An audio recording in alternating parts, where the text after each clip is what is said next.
All right, guys, welcome back to episode 229 of the Rick Shiels Golf Show podcast. I'm your host, Rick Shiels. I'm here with Guy Charnock. Did you have a nice Easter weekend, pal? You know what, Rick? I did, and I ate too much chocolate. Wow. You know what as well annoyed me this Easter? Let me tell you what annoyed me about Easter. Go on. So, since January, I have been having a lot of Easter eggs, I'll be honest. Since they first hit the shelves in the UK, I've been committed. And my go-to is in the small mini egg, Easter egg, okay? Normally over here in the UK, they come out in about November time. Yeah. But go on. Early. So January, you About started... January, yeah. New year, new me, okay? Started your Easter egg addiction, should we call it? Correct. And there's a good one that was about £1.50, however, with a Tesco club card after £1.25. And it was a small mini egg with about half a dozen little eggs inside the egg. About 520 calories, not that I'm counting. It got to the point where nearly every single night after tea, I'd eat quite healthy through the day, as I'm sure you can somewhat attest to. Come to the evening, feet up, 7:30, bang, egg, gone. 3 minutes, done, flat. Then, on about Easter, what would be called Easter Thursday. That's quite slow for you. You're a very, very fast eater. Got to enjoy it. The Thursday before Good Friday, whatever name that has, that's called Easter Thursday. I went to Tesco to get my usual egg. There's all these casuals all huddling around the Easter egg aisle. Bang, bang. Where were you on a wet January evening? There was no eggs left. So, in the That's end... one of the funniest things you've ever said. Yeah, so I had a couple of eggs over Easter, but now it stops. It's Tuesday the 2nd of April as we record this. I'm done with chocolate. Oh my goodness, that is hilarious. So you got pushed off. You got pushed out by the actual hardcore Easter egg people. They've had all this time to buy their egg, and they just go on the couple of days before. Anyway, yeah. But before we come on to your weekend, which I'm very keen to hear, Rick, we've had an email, a message off Gareth Goodchild. He said, Guy Charnock, can we lose the football chat at the start of each podcast? I listen for golf chatter, not football. It's ruining the podcast for me. Thanks. So that's from Gareth Goodchild.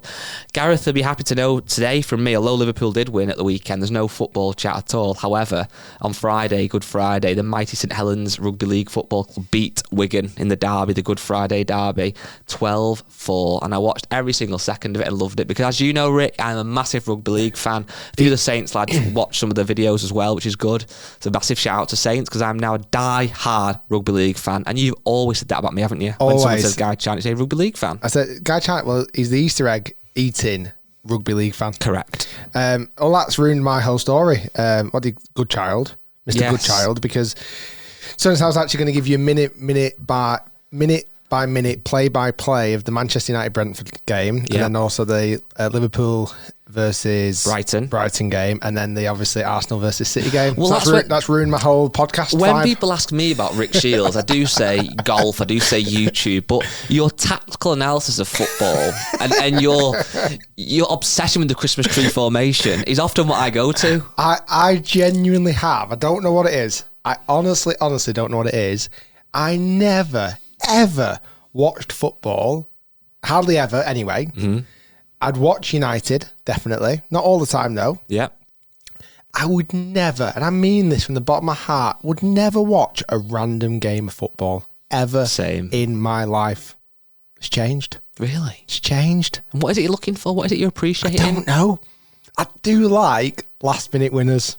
So I'm a big fan of last minute winners, but I do just enjoy watching it for some reason right now. Wow. I've watched the Arsenal City game. I was very disappointed with the game, but I watched it. I'm like, I don't know what it is. I don't know what it is. But apart from watching probably 4 hours of football this weekend, I had probably one of my most productive weekends ever, Guy. Wow. Long weekend. Yeah. Spring is in the air. The clock's sprung forward.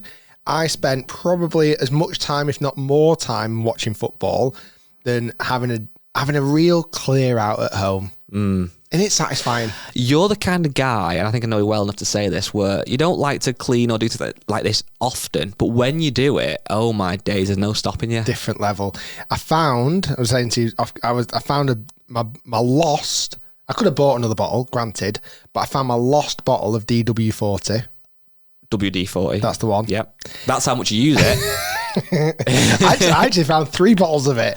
There is not a door in my house now that squeaks. Just so smooth. Oh, like a hot knife through butter. Where in the past it's like every door. Now you don't even know it's opened. Wow. So it's incredible. So I've been very productive this weekend. It was also mine and Claire's 11th year wedding anniversary. Congratulations. Thank you. It was nice actually because 11 years ago when we did get married, it was also Easter weekend. So actually the formation of the days fell exactly the same. Wow. We didn't do anything special. In fact, this whole weekend, it was my 11th year wedding anniversary. It was Easter weekend and all fun. I didn't receive a single gift or present or egg. Not an egg? Nothing. Oh my God. Me and Claire don't give eggs to each other. We just kind of slyly nick the kids if they've got a spare one. Did they get a lot of kids? Not massively amounts. No, we're not. Oh. I think back in the day, I felt like, I remember getting like 15 eggs.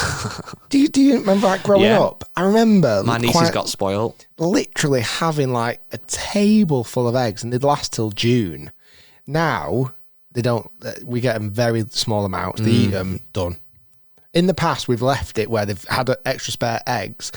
You go have a look at them in 3 months, they're out of date. Yeah. Have you ever noticed that? Easter eggs are out of date from April the 2nd. I've heard a rumour that Easter eggs have more sugar in them, which helps them keep the shape. Whether it's true or not, I don't know. But there is something about, hence my addiction, the chocolate from an Easter egg is just different to normal chocolate. It's just moreish. So good. I also this weekend, and you might have seen my Instagram story, I got my little girl in the garden playing golf. I saw a trick shot. Yeah, she hit it off a foot into the hole.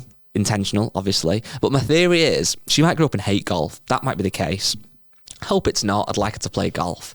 She can't really walk yet. She can do a handful of steps and that's about it. She can't properly walk. I wouldn't class her as walking. However, she's hitting golf balls to a degree, loosely with one hand. I want it that if she ever does get really good and if she ever got on the LPGA tour or whatever, that I can say she was hitting golf balls before she could walk. So that's my mission. So that she can hit a golf ball before she can properly walk. Oh, she accomplished that this week. Well, exactly. All right, well done. I've got it on camera. So if and when she is the female best golf, well, maybe just the best golf in the world, period, regardless of gender, if she gets that good, I can say, yeah, I taught her. A few tips off Rick. I love it. Yeah. 20 majors with these juggle around my mouth. Well, actually, just on that point, from next... Oh, I can't do it next weekend. I'm actually on a stag do. You're on a stag do? I'm on a stag do, and I'm going to a football match for my stag do. You're such a lad. I know.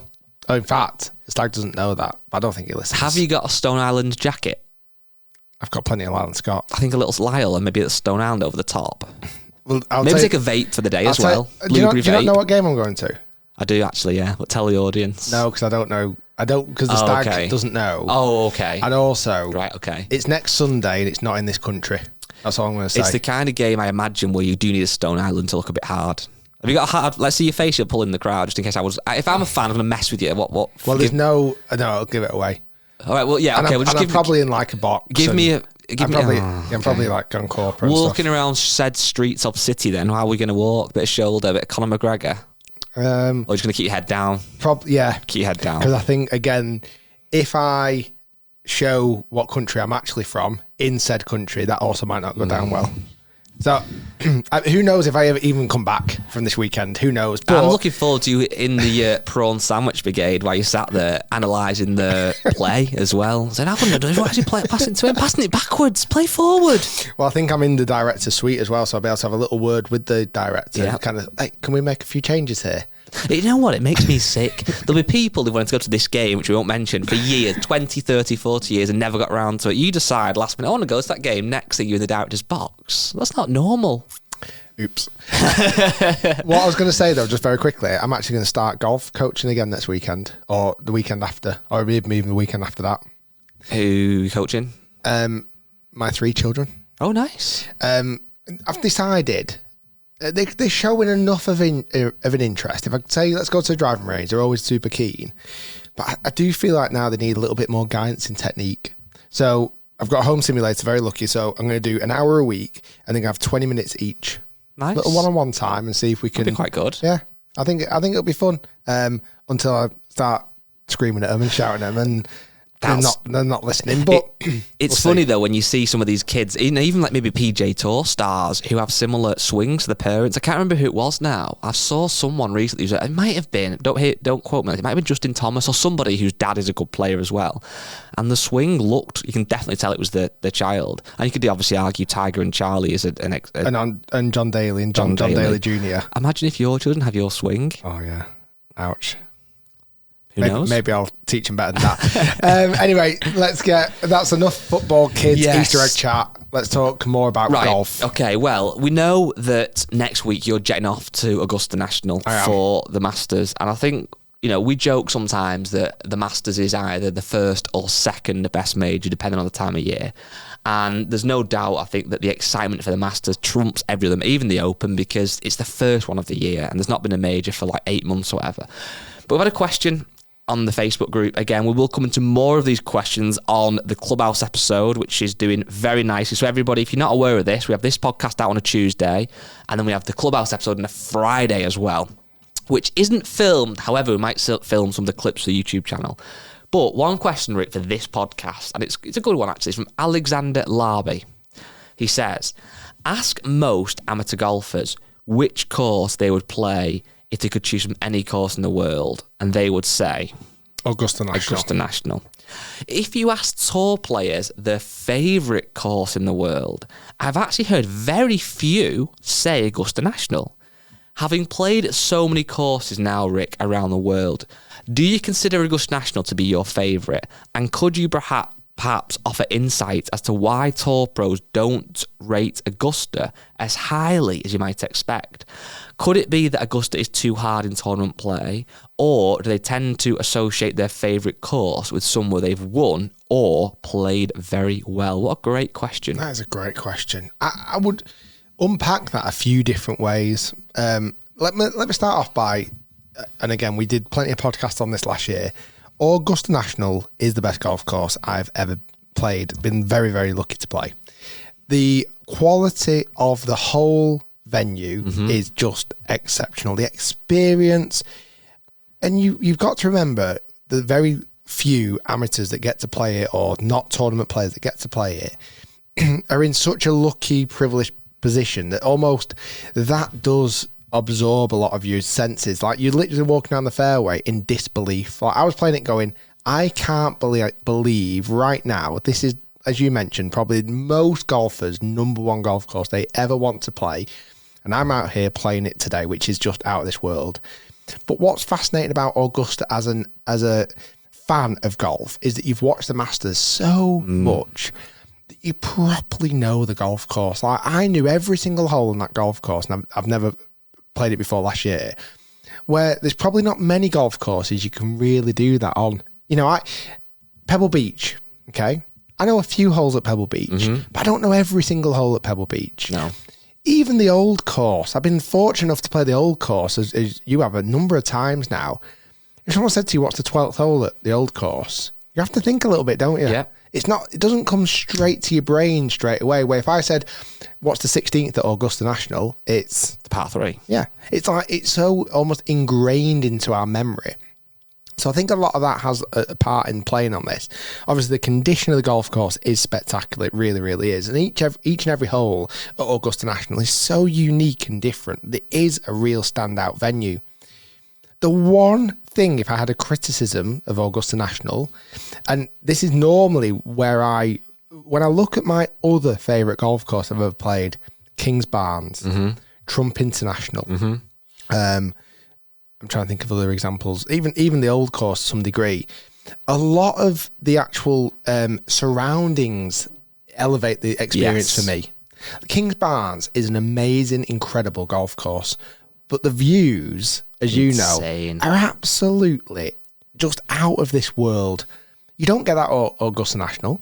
You don't get scenery of the ocean or mountain views. It's like you're basically in a plot in the middle of like Augusta. It's you don't see anything else. You don't know there's a main road outside because these trees on the perimeter are so big. So you don't get to see about that. I think the other thing from a tour player's point of view, is it almost the cool thing not to say Augusta National?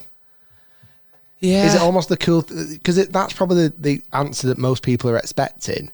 And is it the cool thing to not say Augusta? That's a good point. I suppose the other thing as well is when you think about why a golf course is your favourite in terms of whoever this is judging, there's lots that comes into it. And I think for the average person, and we'll actually put you in this bracket as well, because I know you get to play some amazing golf courses, but even if someone said to you 2 years ago, will you ever get to play Augusta National? I think your answer would be, I hope so, and there is a chance I will. For the average person, there's no chance they will, really, let's be totally honest. It's very challenging. So I think even for you who has played it and may go on to play it again at some point, I think the fact that you have played it is almost like you can't believe it. Like, so you've grown up watching that golf. And I think inevitably that is always then going to rank it at your number one. And I think for most people who have played the old course, who are normal people, the old course probably goes their number one because you've played the old course. You've hit the iconic first tee shot. You've played the road hole. You've walked down 18 over the Swilcan Burn and the bridge. It's that almost... Like, for me, there's no way the old course is the best course in the world, but that experience is my best experience, which you very kindly treated me to. And when you look here, there's a website I love, which is the top 100 golf courses. It's actually got, globally, Augusta at number 12. That's mad. And you've got one is Cypress Point, Pine Valley, Royal County Down, Shinnecock Hills, National Golf Links of America, Royal Melbourne, St Andrews, Oakmont, Sand Hills, Trump Turnberry, Muirfield and Augusta. Now, I guess this is What's bad? Sorry, I've only played two of those. Muirfield. Well, no, We played Muirfield. Oh yeah, sorry, Muirfield and St Andrews, obviously Augusta. Yeah, so you've done three, but that is obviously done off things like the architecture and all this other. I find it hard to believe that Augusta's number 12 in that list. I find that hard to believe. But I'm, with all due respect, and I say this very, very, very, very respectfully, in my opinion, Augusta National is better than the other two golf courses I've played on that list.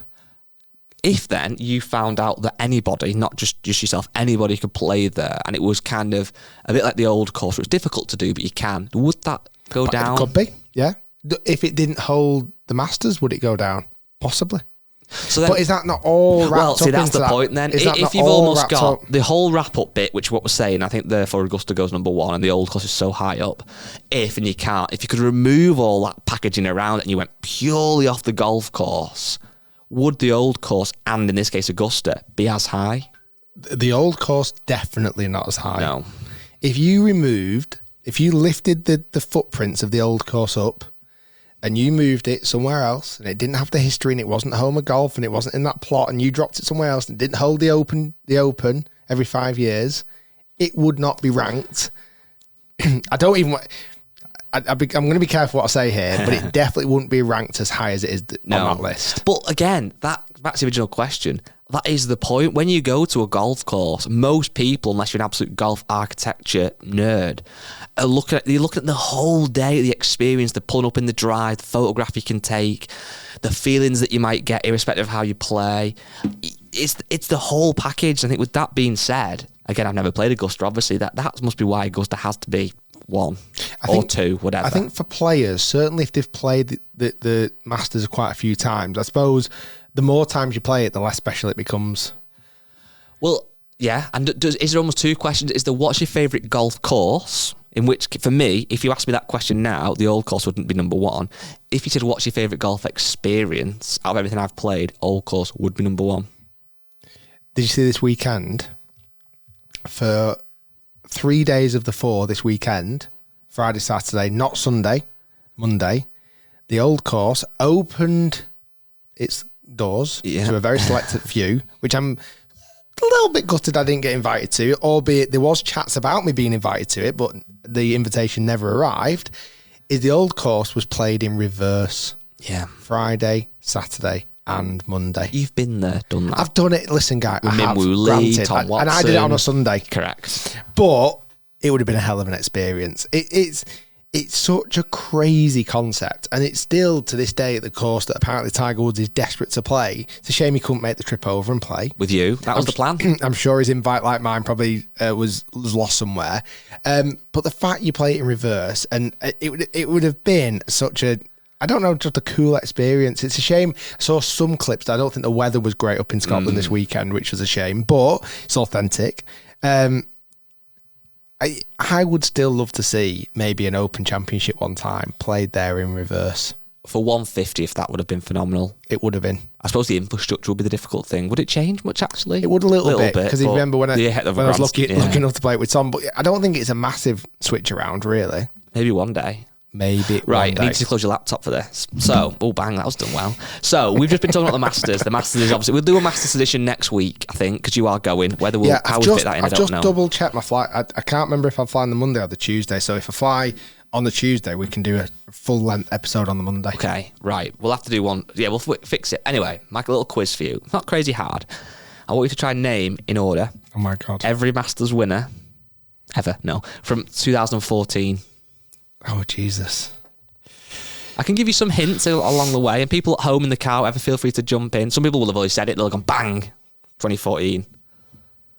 Oh my God, right. Well, let me just work a few things out. I know 2015 was Jordan Spieth. Right, okay, I'll give you that then. We'll do it in out of order, but I'll give you that. But you have to go back and do them though. But that is correct. 2014, Zach Johnson? Nope.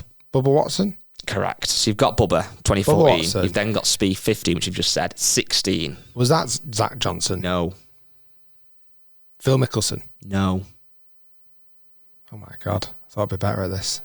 You're not the best with dates, though. That's the thing. 2016. Have a think. I'll give you a clue in a minute if you need it. I won't need a clue. You won't need a clue. Okay. Can I go the other way? Can I go in reverse order? Okay, I'll let you off then. So last year, John Rahm. Correct. The year before that was... God, why have I forgotten the year before that already? They went to live. No, they didn't. Oh my God, my memory is so bad. Right, so this year you had John Rahm. The year before that, you've got somebody who's very hot at the moment, who probably will win it again. Oh, Scott Scheffler. Correct, sorry, right? Yeah, Scott Scheffler. Okay, let's get you.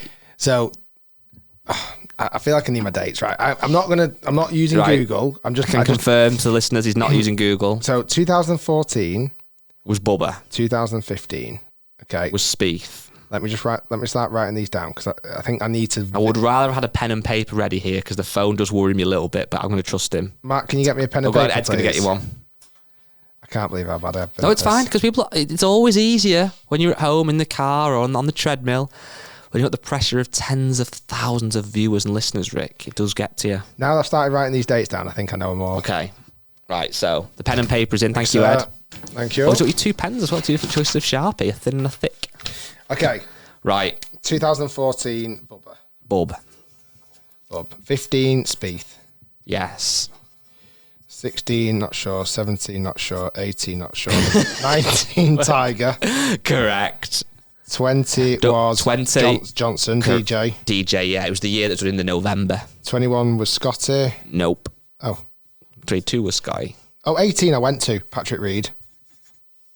Yes, correct. So 18 I knew. So 21, I'll come back to that in a minute. 23 was Rahm. Yeah. 22 was Scott. Scotty. So what you need in?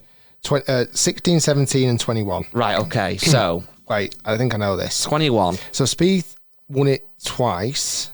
But his other one was before that. Oh, was it? Danny Willett was 16. Yes. I played him. 17. I can't believe you've not got 17. Can't believe I've not got 17. Like, stupid. People at home will be like, how the heck have you not got 17? Okay, I'll come back to that one. 21. That one's a weird one. I can't remember that. John Rahm, Scotty Scheffler, 21.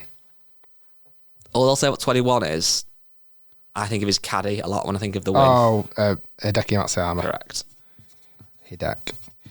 Right, 17. Think about this, Shiels. I'm not looking anywhere else. I love the fact this is the one you're stuck on. Adam Scott. No. No, was that before that? Yeah. Was it Adam Scott before? Adam Scott must have been 13. I think he was. Bubba Watson, Jordan Spieth, Danny Willett, Patrick, 17. Who was giving it to Patrick Reed? I'm not saying anything. Who was giving it to I was there. Garcia. Yes, your friend. Garcia. I've actually filmed with Willett, Garcia. That's it.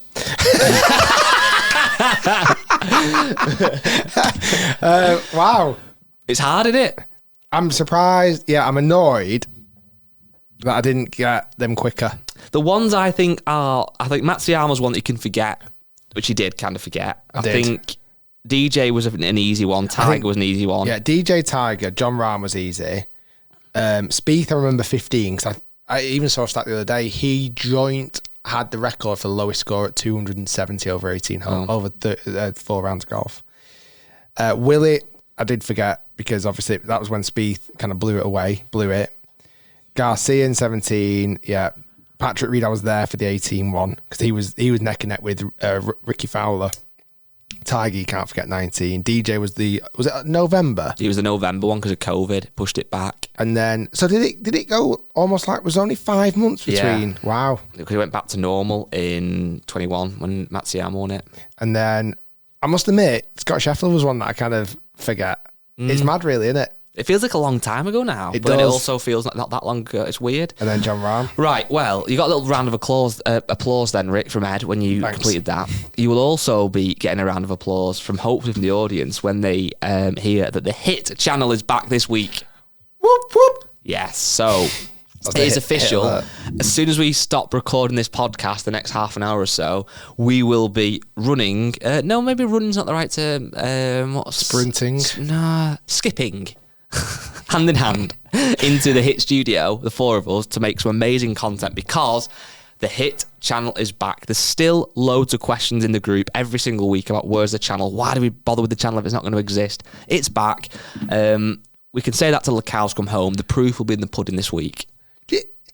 We still get an awful lot of questions, even though I feel like we've explained it a number of times why it's not been around. A lot of people don't listen every week and they might catch up on a few podcasts and then they might be asking the question now and have like a back catalogue of 4 podcasts to go and then hear the answer. But it is back this week. But I'll give the listeners of the podcast, the hardcore listeners, a little bit of an insight into what we're going to film. And one of the videos we are going to film, which is kind of a bit of a topic for this podcast, is a set of Wilson irons. So there's a set of Wilson staff forged, I think they're called staff model forged, whatever, CB irons, which are very similar to a set of irons, Rick, you had in the bag for a while. A little bit of a tweak. They've got like no WS in the badge logo at the back, which is quite cool. It's a bit different. I like it, but it's a bit weird that you take your branding off an iron. But it was something we criticised Wilson about not long ago, that their logo hadn't modernised or changed. True. And I feel like this is their kind of take on that almost. Like, as soon as I saw it, I was like, oh, that's interesting because their logo is so iconic, but then you've got the shield, which is the iconic bit. Take the WS off, people still know it's Wilson staff. Well, one of the topics that I wanted to just touch on was that we've not reviewed those irons yet. Obviously, that will be happening later today.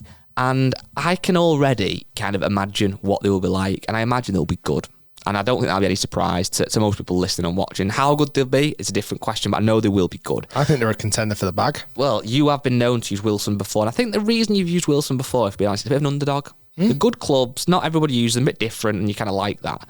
And it's kind of got me on this topic of something we've kind of touched on before, but like, why are there certain brands that we know are good, that make good gear, but yeah, aren't always the go-to brand, and the kind of brands that sometimes if you bought, your friends, your fellow golfers may almost quiz you on and say, why did you get them? And the simple answer should probably just be either I wanted them or hitting the best in the fitting. But brands like Wilson, even Cleveland, sometimes Cobra, Tour Edge, they make product that is good, but it's just not got that sex appeal. How do these brands fix it? Because the reason I ask you this is that those set of irons, I think, cost about £1,000, so they're not cheap. However, they're not as expensive as some of the kind of rival brands. If Wilson said, right, okay, we're going to undercut the rival brands and charge 700 quid for these irons, then that might attract some people, but it would also put a lot of people off. I think, well, they can't be as good as the Cobra or, the Titleist or whoever because they're so much cheaper. So Wilson's stuck in this spot where we need to charge enough to prove that we sit alongside these competitors, but we want to be cheap enough that we can entice people over. And we'll use Wilson in this example. What do Wilson need to do? And, you know what? And we are using Wilson for this example, but where my recommendations would probably lie is that you need someone to be able to influence buyers. So, for example, sign a big name player that's going to use Wilson irons, but I actually don't know if that's the case anymore. No? Because there's been a couple of examples of that over the last few years that hasn't changed the dial. Shrixon. Yeah. For example, Shrixon are known for making very, very good products. they probably put all their eggs in a basket by signing Brooks Koepka. At the time, one of the hottest players in the world, still arguably one of the hottest players in the world right now. That's not changed the dial for Shrixon. Unless it might have internally changed the dial, but I think public perception hasn't massively changed. I'd even go as far as saying, well, who does change the dial? Tiger Woods changes the dial. But you look at Tiger, who gets paid again squillion dollars to use Bridgestone golf balls. I don't personally see the uptake of Bridgestone golf balls to be far more than normal. I'm sure there's been an influence, don't get me wrong. But like, again, if a playing partner, if I said to you next week, on the first tee, I teed up, oh, what ball are you playing, Rick? I'm playing Bridgestone. You'd be like, are you? Why are you using that? Which is weird, isn't it? Because it's like, well, what can these brands actually do to help influence people to buy it? Well, if you look now, so I'm just on American Golf. You could use any website in the UK, golf website, obviously in the States, to do this comparison. But those Wilson irons we're about to go and review for 7 irons cost £1,049, right? If you look at something relatively similar from a different brand, Titleist T100, now it might not be an absolute direct comparison, but pretty similar. They are, for 7 irons, £1,327. So quick maths, roughly about £300 dearer, which is a lot. The fact that the Wilson are still over £1,000, though, proves that they are premium, top-end, high-performing golf clubs, or should be for that price. It's not a price point thing, is it? It's not. Is it a branding thing? Like I said, is it the fact that the tour pros who might use Wilson aren't quite as aspirational? Is it the fact that enough golfers haven't tried them? It opens a lot of questions, and I almost sometimes feel sorry for brands like Wilson, because what do they do? How do they get more people to use them? Because which brands do you feel aren't affected by this? Callaway, TaylorMade, Titleist, Ping and Titleist, I'd say, are the big ones. They're your 4 that you don't feel are affected by this. Well, no, but we could even dial that to another section again. If you think about like Ping, obviously they're well known for their drivers, their irons, and the putters was really how they came into popularity many years ago. Even to a degree, you could argue Ping wedges, great wedges, expensive wedges.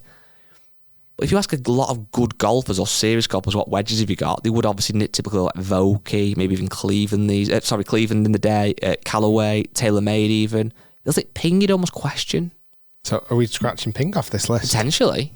I would say, yeah, I think that's fair. Really, the only brand now, Callaway, you wouldn't question if anyone was using Callaway, an Odyssey putter. No. Wedges, no. No. Irons, no. Even Drivers. The ball recently as you wouldn't. I don't think you'd question anyone now using the Callaway ball. Same with TaylorMade. Yeah, they've done very well. Like across every category, Spiders, etc., have done very well. You would not. If someone had any category of TaylorMade, you wouldn't question it. Titleist again you wouldn't question best. It, would you? Vokeys, Scotty Cameron Pro V1, the irons, the drivers, 3 woods, etc. So instead of looking at what the other brands can do, what have those 3 brands done really well? Like, what have those 3 brands done better than any other brands? I think if you look at Titleist in particular, so in the ball, I think there was a stat of like 14 of the first 15 events this year or something like that were won with Pro V1, something like that. The tour presence that they have got on golf ball, well, on all the product, is just insane, isn't it? What Titleist haven't got is like, they don't go out and sign 3 of the top 10 players in the world, do they? No. Like, nobody ever goes and signs for Titleist, do they? The only one recently did Ludwig Aberg, but he's kind of still newer, isn't he? But as in, like, probably he was already using Titleist. Like, I feel like Titleist never go and sign someone who was pinch somebody. Yeah, who was using TaylorMade or Callaway. I'm trying to think. I can't think. It feels like it happens the other way a lot. Yeah. Well, if you look at Titleist, let's have a quick look on the Titleist website. You've got, without looking, you've got Spieth, you've got Justin Thomas, you've got Ludwig now. Let's have a quick look on players. But Adam Scott obviously was always ball. And then doesn't Scotty use the ball? Scotty Scheffler. I'm sure he uses Titleist Pro V1 golf ball. Well, on the website, you've got Wyndham Clark. Yeah. Victor Hovland's in the ball, Patrick Cantlay's in the ball, Fitzpatrick, Brian Harmon, Wyndham, Spieth, Cameron Young. Now, what I feel like Titleist do really well, from what I've experienced, is they target the collegiate tour and the very good amateur players. And they'll look after them with golf balls and they'll supply them gear. Yep. where they'll, someone's on the journey, and often if you're an up and coming wannabe tour pro, it wouldn't surprise me if you had a Titleist hat on and a load of Pro V1s that you play with. Yeah. Do you know what I mean? Even someone like our mate, James Robinson. Yeah. Like, he was looked after by someone like a Titleist. And even, to be fair, even Ping does a bit of that. I don't feel like TaylorMade or Callaway really ever do that. I feel like TaylorMade and Callaway kind of come in, snatch the cream of the crop.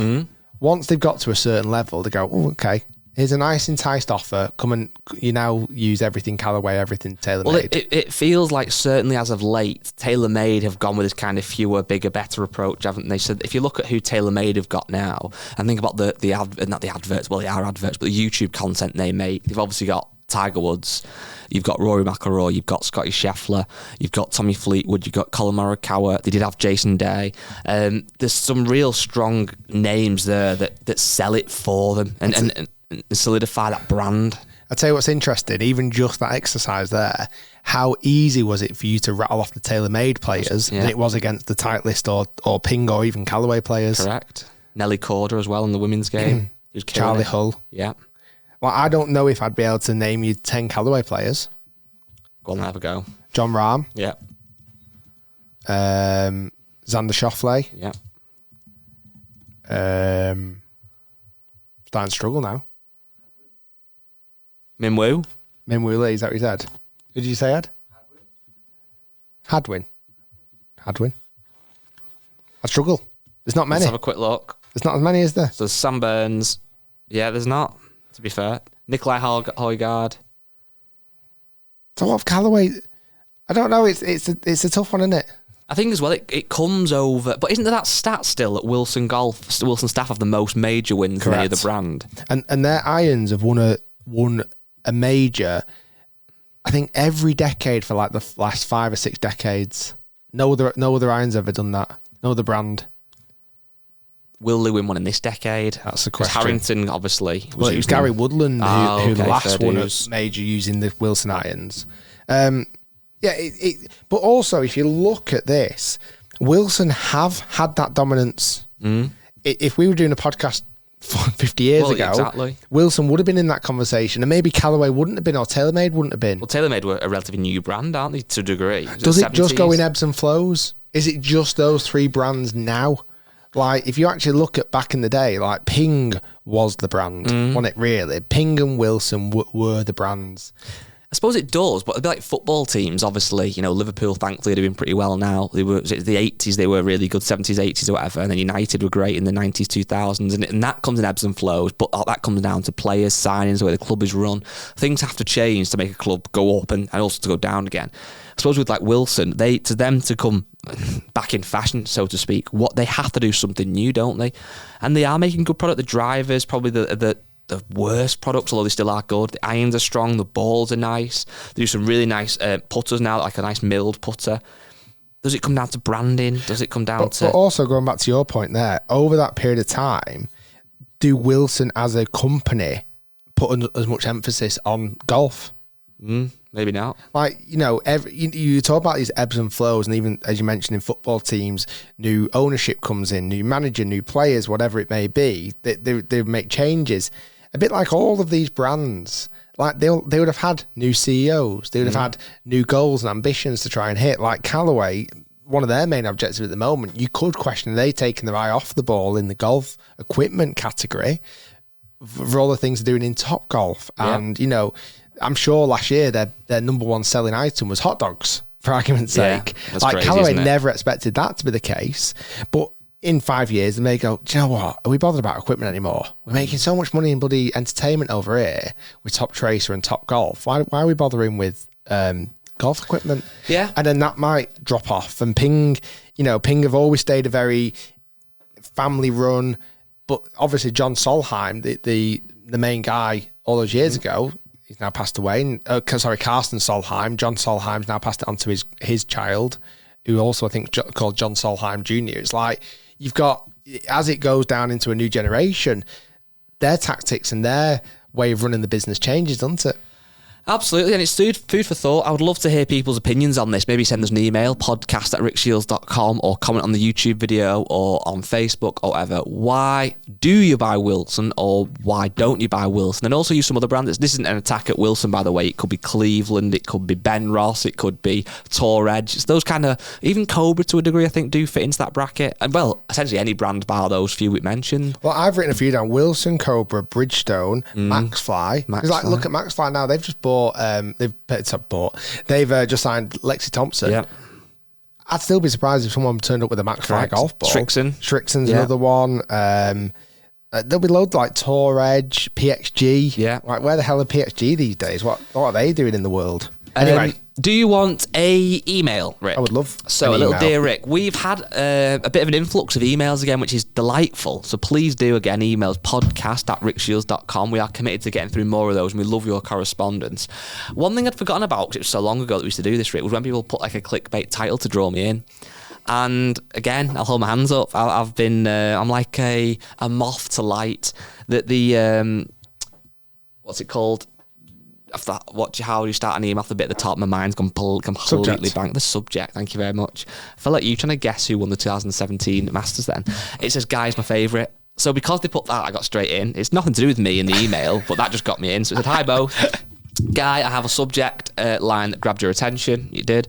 I'd like to get Rick's thoughts on the below. Okay. I recently moved to a higher ranked golf club with a mate.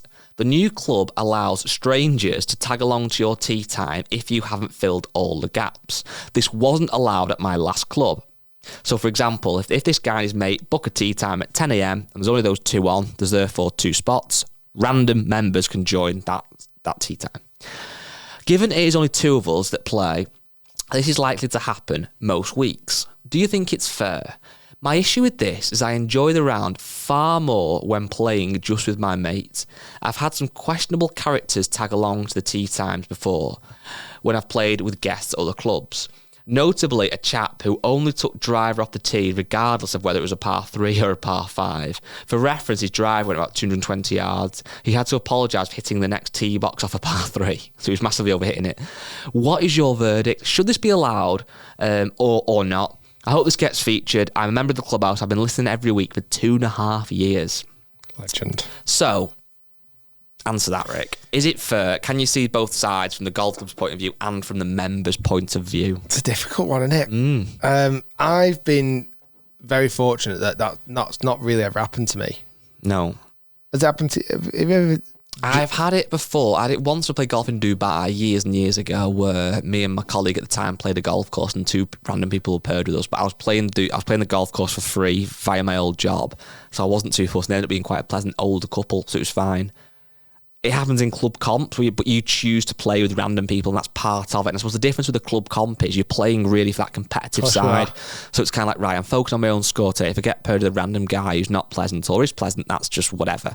If it's a Saturday or a Sunday and you're playing golf with your friend for a bit of a catch-up and just a general nice day out or whatever, and a random person gets put with it, even if they're pleasant, you've got to make forced conversation. You can't have the same conversations you're planning on having. It does change the dynamic massively. Yeah. But the golf club are thinking, we've got all these members to service. There's 2 tee times free on you. There's 2 spaces on your tee time. Let's fill them. I know. It is nice to play with other people, definitely. I think where it's got to be somewhat managed is almost being able to put like-minded individuals together, similar golf standards together, potentially. Is that a doable feat? The handicapped one is definitely, but doesn't just, you could get paired with someone who's off 5, but you could hate them. Someone off 28 could be brilliant. Like, it's not always, ability does come into it, definitely, but it's not always I'd rather play with someone off 28 who's dead sound than someone who's off scratch who's a tosser. You'd almost need to be able to, to some degree, have like a way of being able to somewhat vet or filter, have common interests. Yeah. Like you'd be able to set up a profile to go, I'm a United fan. I'm from this area. Not playing with you then. This handicap. Well, that's actually fine. And it might go, well, actually, I think I'd get on with that guy. I think a lot of his interests kind of match my interests or whatever it may be. But how do you go, if you're this guy, I won't say his name, and you've booked on to play with your friend again, 10 o'clock on a Sunday, and you get there and there's Probably almost worse if there's one person. 'Cause if there's two who know each other, you could almost go, right, yeah, you do your thing, we'll do our thing to a degree.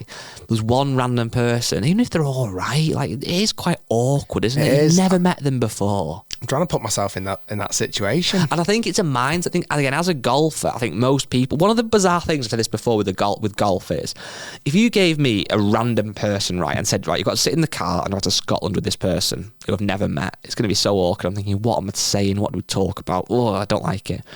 That same person, you go in saying, right, you're going to play 18 holes of golf together. It's weirdly fine. It's just something about it that makes it fine. And I think most golfers could agree with that and at least resonate with that to a degree because of in club comps this happens. But it is different in a friendly game of golf because it is more, you should be chatting and it's not as serious and there's a random person there. It happens in America a lot more. I think it happens in the UK. There's, St. Andre's, the funny Instagram page. I saw that one recently. They've done a few funny sketches where it's like a 2-ball turned up to the actual tee and the starter goes, "Are you just a 2?" And, "Oh yeah, we're just a 2, all right." And he says, "Oh, I've got someone to play with," and it's like some bizarre person who's going to play with them. Question for you then. Let's take Rick Shiels back 15 years or so, whatever it was, and you're back in the Mere Pro Shop. I'm a member, and my mate Ed is a member as well. Me and Ed book a 4-ball. We get in on Sunday at 10 o'clock and we go, "Oh yeah, sorry, we're not a 4-ball anymore, only a 2. And you go, "Oh, okay." We go out and play. Nobody joins us because it's too short notice. Next week happens again. We book on for a 4. Just me and Ed turn up. "Oh yeah, sorry, our playing partners haven't turned up." Third week comes about, same happens again. Would you start to say something and say, "Look, why are you booking for a 4 and only 2 of you come?" We've done it to make sure that no one joins us and last minute cancel those 2. Would you have an issue with it as a Pro Shop employee, or would you just let it slide? It depends on factors. So many factors. Like, is that how I'm being judged? Like, are my bosses, is my pro or the club owner putting pressure on me, or is the committee putting pressure on me to make sure that every tee time is full so we capitalise the revenue streams? Or is it my gig and I'm like, "I quite like that guy. Let him slide. Quite like that guy, Ned. Go on, lads. Have fun." Yeah. Just a little treat on me. What about then? The easiest way to do it would be to book on for a 4 for this guy and his friend and say, "Oh, we might have 2 joining us." So they just put like a line through the name or whatever. The biggest challenge, I don't think it'll be the club the pro shop. It's a similar story to we had last week. I actually think other members will pull you up before the club would. I think other members would go, whoa, we're getting put with Tom, Dick and Harry. Why are Guy and Ed being able to do what they want? Yeah. It's a really tricky one. I don't know the answer because I understand it from a golf club standpoint. They've got tee times, they've got to fill them. But from a golfer standpoint, and you're there, you're going out with your mate, nice little 2-ball. Do you really want to have someone random join you? It's a really tough one. I don't know. No, but on that, you have got to look at it in a positive light. That you never know what these partnerships can blossom into. No. Potentially, you get put with. Listen, you might get put with the love of your life. Yeah. Do you know what I mean? What would be 3 ideal situations then? So this guy's called George. I can say his first name because there's nothing behind it. So George tees up with his friend. He gets put with the love of his life. Yeah. Whoever that may be. I mean, if Melissa and Scarlett suddenly turn up on the first tee. Yeah. Or Michael and Stephen. Obviously, Michael and Stephen. You might go, okay. Yeah, we can make this work. We can have a foursome. I'm game. Yep, for a foursome. Where are my car keys? Or it could be that George tees off and he gets put out with an older gentleman, let's just say. And he says, "Hi, my name's Michael. And I am George. After 18 hours." Michael says, "You know what? I've actually got a very successful business. It's got a turnover of £17.2 million a year. But I haven't got any family, no friends. So I'd like to put in my will." Great. I really like that bar you made on 7. Yeah. So then George becomes a multimillionaire. That could work. I mean, that's a scenario. Yeah. There's lots of different scenarios. Or you could be a football fan. You could get put into a group with a guy who's got a season ticket who that next weekend can't make the game. You put the same team. You're Coventry City fans, let's just say. Next thing you go into Coventry City. Or go on. You get put with a stalker. Of George. No, if you're there, yeah, okay, you're teeing off, and someone turns up going, "Hi, Guy. I knew you were teeing off at 12:04 today. I listened to you on the podcast. I really want to. Yeah. Can I play golf for you? I quite like that. Can I come around to your house? Yep. What day do you take your bins out? Tuesday. Wednesday this week's bank holiday. If you find me in it, then I was just... You'll find plenty of Easter egg boxes, my friend. I think, like I say, there's lots of different outcomes. I think embrace them all. From a stalker to a new love of your life. So just to clarify, you can confirm on this podcast, Rick, you are always open to extending to a threesome or a foursome. Always. Never say no. Very good. Very mature. I've just had a few flashback nightmares of the pen that Ed gave me before. I didn't realise at the time, and this is why. It's ironic that it was the person who I didn't guess name, 2017. Yeah. Because the pen is actually from... Oh my days. So the pen has got the name of the golf course on that you played with Sergio Garcia in a 10-shot challenge, and that very pen used to not even write the year down that he won, but not his name. She forgot. He was the last person to write down, and I'm actually holding a Spanish Oaks Golf Club pen. Wow. It's also giving me terrible flashbacks. Wow. Okay, one last email before we wrap this up, and we'll jump into the Clubhouse episode, which will be out on Friday. It is from, I won't say his name, she just says Golf Club. It says, "Hi guys, just wanted to stay on the membership topic you touched on in the latest podcast. We talked about memberships and the price, etc. I'm a member of Stockport Golf Club, great course, and I have been for the last 6 years. I'm 38 years old with a young family, and the membership is £2,000. You guys played it a few times, which we have, and it's a lovely golf course, but is any membership at a local club worth £2,000? On top of this, they have a joining fee of £2,000, which is extortionate and pricing young members out of joining. What young member has £2,000 just to simply join the golf club, then with the fee on top? What's your stance on this, and how do we combat this problem to get more young members joining golf clubs? Because if it stays like this, it will always be the rich old members at golf clubs." Yeah, I think it's difficult. If a golf club is charging a joining fee, it typically means they're oversubscribed. Yeah. So that would tell me that Stockport Golf Club's doing pretty well. Like it's not needing members. Stockport is a lovely golf course, and I suppose to some degree you've got to pay the fee for a lovely golf course. I think if you're not looking to pay the £2,000 joining fee, you've got to look at potentially a cheaper golf course that maybe isn't quite as lovely. There's still ways of playing golf. It's a bit like the analogy that we've always spoke about, is like golf is too expensive, golf equipment's too expensive. Well, it is if you want the latest Callaway, TaylorMade, Ping, Titleist. It is expensive. But it doesn't mean you can't go and spend 80, 90 quid on a set of golf clubs and go and play golf at a £20 municipal golf course. Well, that's the thing. And as well, when you think about price of things, something's only too expensive if people won't pay for it. And what I mean by that is, obviously Stockport Golf Club is a great golf course. Actually, we really like it. We're saying here that it would be £4,000 essentially to join, £2,000 up front, and £2,000 for the year, and then £2,000 every year. There must be people paying that. Of course there is. And it's, and if there wasn't, and Stockport was going out of business, then they'd have to look at that. And it's a bit like a silly analogy, I know, but one thing that I always get baffled by and borderline infuriates me, and sorry if this offends anybody on the podcast, I'm sure it won't do, when you go to like Selfridges or walk through in the Trafford Centre and you see kids' clothing and it's literally a Burberry coat that's honestly the size that you put on a doll, and it's like 500 quid. And you think, who on earth is buying that coat for 500 quid? Or little like Dior trainers or whatever, Dolce & Gabbana, and again, 300, 400, 500 quid for like literally a toddler's shoe that are going to wear for 2 months, get destroyed.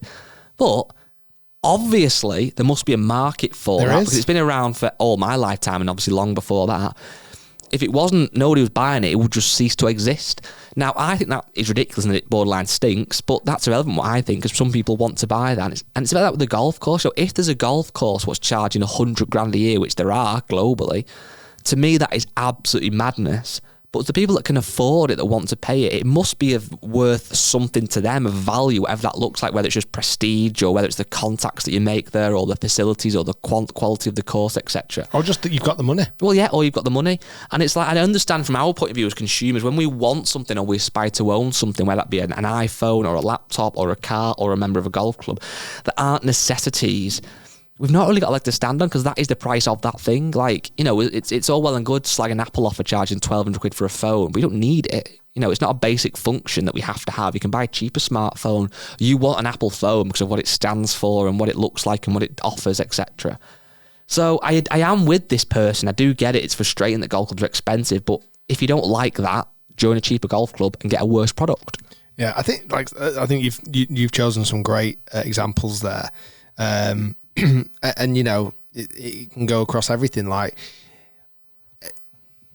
everyone in the world could have a week off in August, and that week off in August, you get to go on holiday.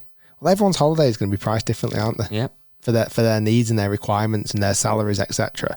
Like that's just the way of the world, and not defending or being harsh on Stockport at all. But if they think their product is worth that much money, so be it. Yeah.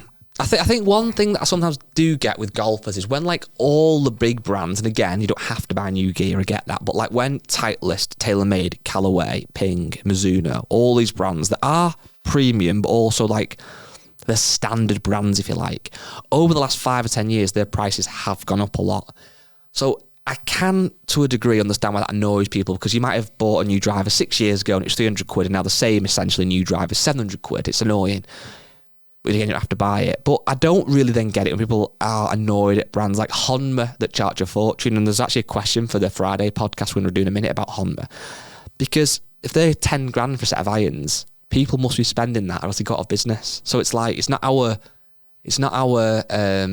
right almost to be annoyed about that. It's not for, if you're annoyed about it, it's not for you, essentially. And I suppose for Honma, their business model might be, we only have to sell one set a month compared to another brand who has to sell 1,000 sets that month. It's like when you look on, I always see it on Instagram, like Conor McGregor's wearing like a £2 million watch or something, and it's just ridiculous in my eyes. It's just crazy. But these brands must be selling product, and it's not for us to get a note. It doesn't affect us, does it? But if it became a compulsory thing where to tell the time it cost 50 quid every time you want to look at the time, that would be unfair to the human race. It would be ridiculous, but that's not the case. So yeah, I get it, but I don't get it. If it's too expensive and you don't think it's worth it, join somewhere else. Yeah, and that's not, golf clubs should do everything they can to continue the growth of junior golf and younger members coming through. They should do, definitely. And they should, I think we touched on it even last weekend, like the membership should be tapered to some degree. But if they feel like they can charge that and get enough footfall and their future plans for the next 50 years are safe, well, go for it. I think as well, last thing on that again, I think every golf club should aspire to have a junior section. I was obviously a junior golfer and it was a great time in my life, and it helped you develop into a golfer longer term, and it actually should be valuable for a golf club. But I also think I don't think there's anything wrong with having golf clubs that are more aspirational, that maybe you can't join when you're in your early 30s because you maybe can't afford it, that actually when you get to your early 40s you might have more disposable income, you might have had kids who are a bit more grown up, that then you can finally join. I don't think there's anything wrong with that necessarily, that it's something that you do later in life that you almost achieve. Because again, if you look at a lot of blokes who are like in the early 50s who have had decent enough careers, they might have a nice Rolex or might have finally got around to having that nice BMW they wanted, that they've had to work for. They didn't get straight out of uni or in the first job or when they were 30 or 35, but when they reached 50 or 55, they treated themselves. I don't mind that. There's something about it that it is aspirational. It makes people continue to work hard. Very deep, this, anyway. It is. Great. I'll see you on Friday. See you Friday for a nice chilled out episode of the Clubhouse. Thanks for listening. Thanks for watching. And we shall see you very soon.